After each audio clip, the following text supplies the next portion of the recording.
ఆ ముగ్గురిలోనే first finalist భరణిని భలే దెబ్బ కొట్టిన రీతు. తనుజాకి జలక్. Big boss season 9 first finalist టాస్క్లు రసవత్తరంగా సాగుతున్నాయి. టాప్ 5 లో ఖచ్చితంగా చోటు కొట్టే సత్తా ఉన్న ఎమాన్యుల్ కళ్యాణ్లతో పాటు రీతూ చౌదరి రేస్ లో ఉండటం విశేషం. శుక్రవారం జరిగే ఫైనల్ టాస్క్ లో వీళ్ళిద్దరి మీద రీతు గెలిచిందంటే మాత్రం జాక్పాట్ కొట్టినట్లే. ఎందుకంటే రీతుకి టాప్ 5 లో చోటు ఉందా అంటే ఇప్పుడున్న పరిస్థితుల్లో అయితే కష్టమే. ఎందుకంటే తనుజ, కళ్యాణ్, ఇమ్మాన్యుల్ ముగ్గురికి బర్తులు కన్ఫర్మ్. ఇక మిగిలిన 2 ప్లేసుల కోసం 5గురు పోటీ పడుతున్నారు. బిగ్ బాస్ కిందటి ఎపిసోడ్ లో తొడగొట్టిన డిమాండ్ ని పడగొట్టి మాస్ కంబ్యాక్ ఇచ్చాడు భరణి. ఈ టాస్క్ లో ఎక్కడా డిమాండ్ కి ఛాన్స్ ఇవ్వకుండా భరణి ఆడిన తీరు ఆడియన్స్ కి కూడా కిక్కిచ్చింది. రీ ఎంట్రీ ఇచ్చిన తర్వాత అంత పవర్ఫుల్ గా భరణి ఆడటం నిజంగా అభినందనీయం.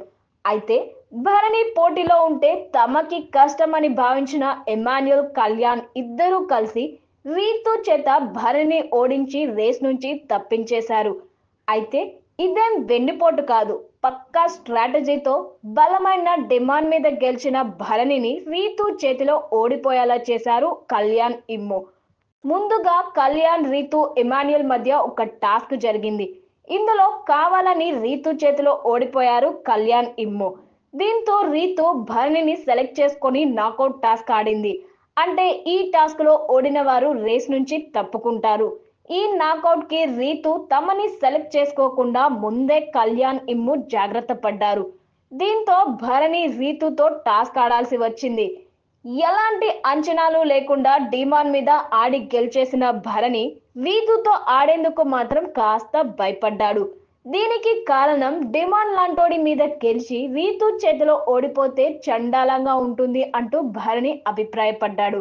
కానీ నిజానికి ఆ భయమే నిజమైంది.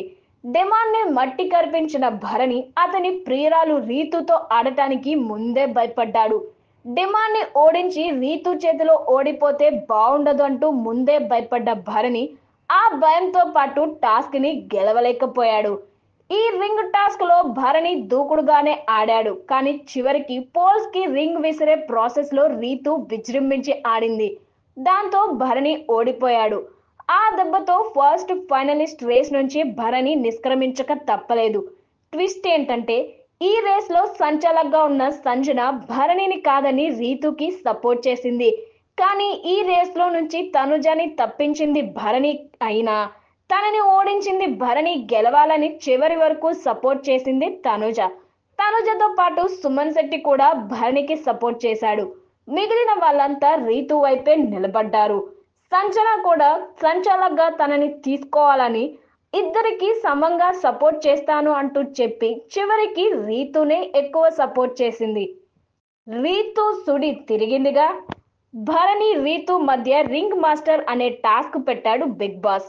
ఈ టాస్క్ కి ఎవరిని సంచాలకుగా ఎంచుకుంటారో మీరే డిసైడ్ అవ్వండి అని బిగ్ బాస్ చెప్పడంతో భరణి తనుజ పేరు చెప్పాడు. కానీ రీతు ఆలోచించి సంజన పేరు చెప్పింది. మొత్తానికి ఇద్దరు సంజనని సంచాలకుగా పెట్టుకున్నారు. జంక్ యార్డ్ లో ఉన్న ట్రయాంగిల్స్, స్క్వేర్స్, సర్కిల్స్ షేప్స్ ని గుర్తించి వాటిని ముందు ఎవరు పెడతారో వాళ్ళు ఈ టాస్క్ విన్నర్ అవుతారు. అలానే 3 రింగ్స్ ని పోల్స్ కి ఉన్న మేకులకి వేయాలి. ఈ టాస్క్ లో ముందు భరణి దూకుడుగా ఆడాడు. కానీ రింగ్స్ వేయడంలో మాత్రం రీతు ఇచ్చి పడేసింది. ముఖ్యంగా రెండో రింగ్ ఒక్క ప్రయత్నంలోనే పడిపోయింది. మరిది లక్ అనాలో తన స్ట్రాటజీ అనాలో అయితే మాత్రం తనకే తెలియాలి. దీంతో మొత్తానికి ఈ టాస్క్ లో భరణి మీద రీతు గెలిచేసింది. దీంతో భరణి ఫస్ట్ ఫైనలిస్ట్ రేస్ నుంచి అవుట్ అయిపోయాడు. ఈ గేమ్ జరుగుతున్నంత సేపు రీతుకి కళ్యాణ్, ఇమ్ము, డిమాండ్, సంజన బాగా సపోర్ట్ చేశారు. మరోవైపు భరణికి కూతురు తనుజ, తమ్ముడు సుమన్ శెట్టి మాత్రమే సపోర్ట్ చేశారు. అయితే ఈ టాస్క్ పూర్తయిన తర్వాత కాస్త గొడవ జరిగింది. రీతు పెట్టిన ట్రయాంగిల్స్ లో ఒకటి ట్రయాంగిల్ షేప్ లో లేదంటూ తనుజ పుల్ల పెట్టింది. దీంతో భరణి కూడా అవును అంటూ గొడవ పడ్డాడు. కానీ అప్పటికే రీతు విన్నర్ అంటూ సంచాలకుగా ఉన్న సంజన డిసైడ్ చేసింది. సంచాలక్ నిర్ణయమే ఫైనల్ కదా, అలా రీతు గెలిచేసి భరణి నాకౌట్ అయ్యేలా చేసింది.